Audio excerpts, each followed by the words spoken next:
Click করুন অ্যাপের bell আইকনে আর সাবস্ক্রাইব করুন এবিপি আনন্দ। সব সময় থাকুন খবরে। শুরু হওয়া 3 দিনের মাথাতেই লোকাল ট্রেন বিভ্রাট। হাওড়া বর্ধমান মেন লাইনে পাওয়ার কাট, এ নিয়ে রিষ্টা এবং কোন্নগরের মাঝে আটকে ট্রেন। জানবো আমাদের প্রতিনিধি সৌরভ বন্দ্যোপাধ্যায়ের সঙ্গে টেলিফোনে কথা বলে। সৌরভ, এখনো আটকে রয়েছে ট্রেন, কি জানতে পারছো?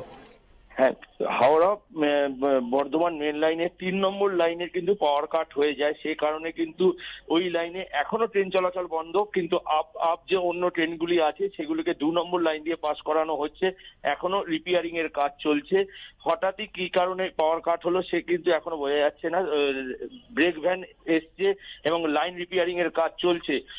এই অফিস টাইমে ফেরার পথে এইরকম দুর্যোগ হওয়াতে অনেকেই কিন্তু অফিস যাত্রীরা ট্রেন থেকে নেবে অনেকেই অন্য গাড়ি করে ব্যবস্থা করছে। পরে 2 লাইনে ট্রেন আসার পর অনেকে কিন্তু এই 3 নম্বর লাইনে যে ট্রেনটি আটকে আছে সেই যাত্রীরা কিন্তু 2 নম্বর লাইনের ট্রেনে উঠে তার গন্তব্যস্থলে পৌঁছাবার চেষ্টা করছে। এই মুহূর্তে কিন্তু এখনো কিন্তু 3 নম্বর লাইনে রিপেয়ারিং এর কাজ চলছে। শিলাদিত্য, ধন্যবাদ সৌরভ।